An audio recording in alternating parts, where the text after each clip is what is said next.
Quelle est la différence entre l'égoïsme et l'amour de soi?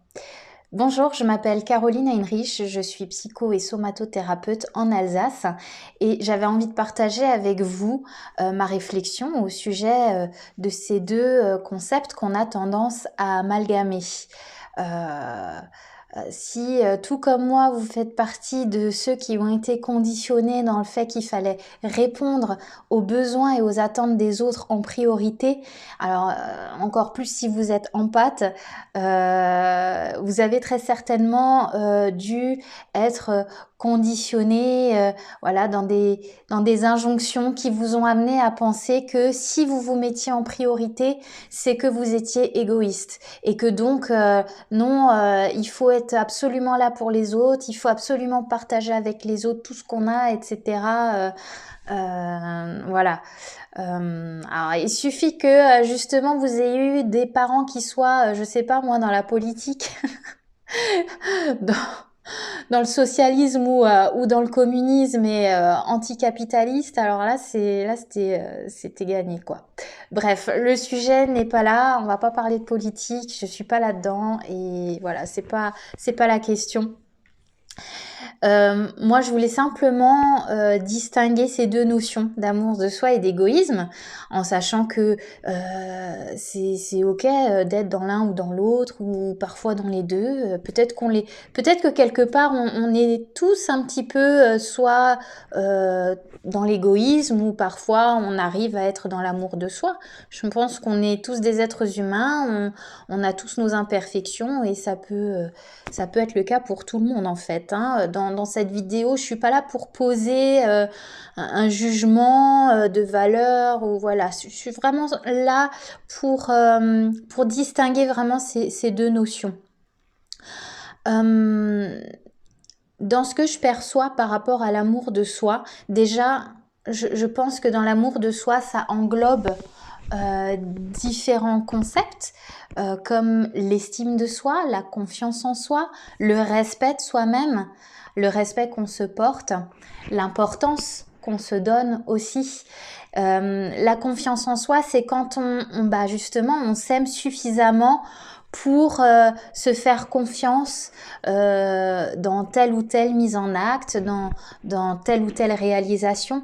L'estime de soi, c'est en lien avec la valeur, vraiment la valeur qu'on se porte.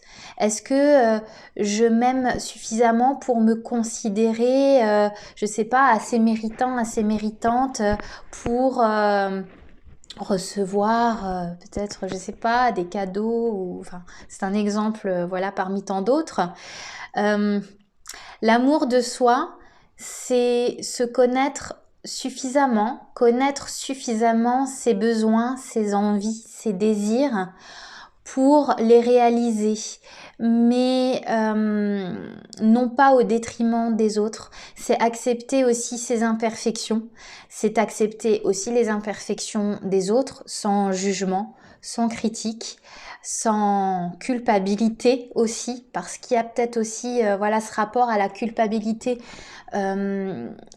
S'aimer soi-même, c'est ne pas culpabiliser de devoir parfois se mettre en priorité quand on sent que on a un besoin qui est plus fort par exemple, je vous donne un exemple précis, objectif. Si maintenant vous êtes très fatigué ou que vous sentez que vous tombez malade,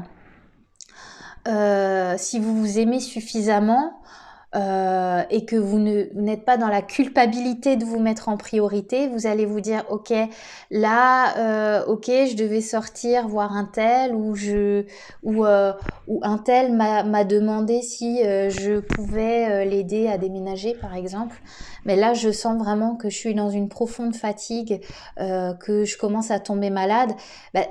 Si je m'aime suffisamment, je sais que là, je dois écouter ce besoin vital, ce besoin physiologique, et du coup, je vais faire le choix de me mettre en priorité, non pas au détriment de l'autre, mais pour mon propre bien-être, parce que si là, je n'écoute pas ce besoin-là, ça va se retourner contre moi, et dans ce cas-là, je vais finir par, dans tous les cas, être alitée parce que je me serais pas suffisamment écoutée. Vous voyez ?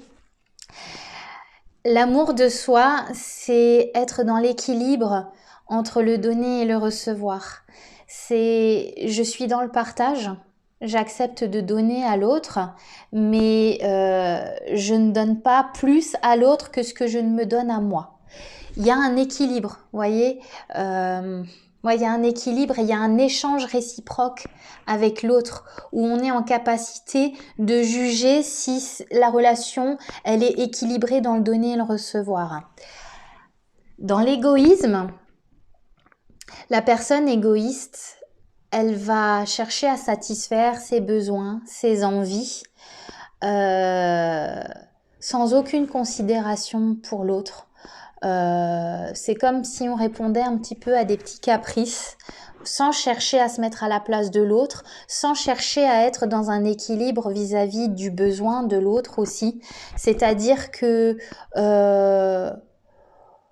ouais, on va répondre à ses propres besoins, à ses propres désirs, au détriment de l'autre, sans se mettre à la place de l'autre. C'est moi-je, on est dans le moi-je. Il y a quand même une différence aussi avec je pense, avec l'égoïsme et l'égocentrisme. L'égoïsme, c'est vraiment, oui, ce côté, je réponds à mes caprices et en fait, j'en ai strictement rien à cirer de l'autre. L'égocentrisme, c'est vraiment, c'est quand même, c'est le moi-je, ouais, ça se rejoint quand même, c'est le moi-je. C'est quand on a ce rapport à soi qui fait que on rapporte tout à sa petite personne, vous voyez. Peut-être que vous avez déjà eu ça, ou peut-être que vous, enfin on l'est tous aussi peut-être un peu, hein, parfois on est un peu égocentré, c'est-à-dire que l'autre va nous parler peut-être de ses problèmes et tout, puis l'égoïsme ou la personne égocentrée, déjà va pas forcément se mettre à la place de l'autre et puis elle va tout ramener à elle-même. Vous voyez, c'est la personne parle d'elle-même et puis la personne égocentrée va tout ramener à elle. Ouais. Oui, tu sais, ah oui, ouais, ça me fait penser parce que moi ci, moi ça, vous voyez. Euh, et encore une fois, il faut faire la différence avec la personne qui va simplement non pas être dans la projection vis-à-vis de l'autre. Ah oui, moi je suis comme ça parce qu'un tel est comme ci ou comme ça. Non, non, la personne égocentrée, c'est pas je me concentre sur moi et puis je suis pas dans le jugement de l'autre. Là, c'est même au-delà du jugement de l'autre. C'est vraiment, je ne me soucie pas de l'autre, je n'écoute pas forcément l'autre parce que je me mets vraiment au centre. Il y a un côté un peu nombriliste. Vous voyez, c'est ma petite personne en premier, c'est mon petit bien-être en premier et puis au détriment vraiment de l'autre. Après, je pense qu'il faut aussi peut-être distinguer le besoin et l'envie. Un besoin, c'est quand il y a un manque à combler, en sachant qu'on a tous des besoins, hein, encore une fois, hein, c'est pas... on est des êtres humains, encore une fois, et on a tous des besoins à combler. Même ce sont des besoins aussi physiologiques, c'est l'exemple que je vous donnais juste avant. On peut très bien sentir qu'on est en manque de sommeil, par exemple, mais c'est ok. Enfin, je veux dire, voilà, on fonctionne tous quelque part de la même manière, hein, attention, hein. Et donc, mais voilà, pour distinguer le besoin et l'envie, le besoin, ça induit un manque. L'envie, c'est quelque chose qu'on souhaiterait, qu'on désire, mais qui n'est pas forcément vital. Vous voyez, en tout cas, c'est comme ça que je distingue vraiment ces deux notions. Voilà, je vais m'arrêter là. Je vous laisse faire votre propre avis. Encore une fois, si vous avez envie d'échanger à ce sujet, vous pouvez me contacter. Je vous mets dans la barre de description le lien vers mon site internet où vous avez tous mes coordonnées et vous avez un explicatif de ce que je propose aussi en séance thérapeutique.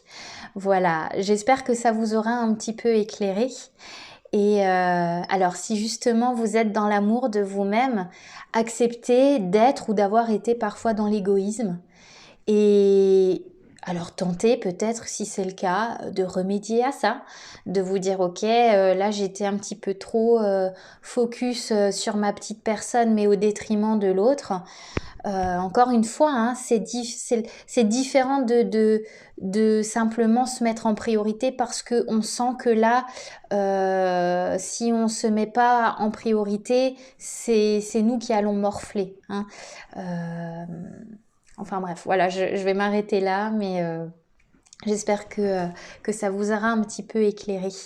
Voilà, très belle journée à vous et très belle fête de fin d'année. Au revoir.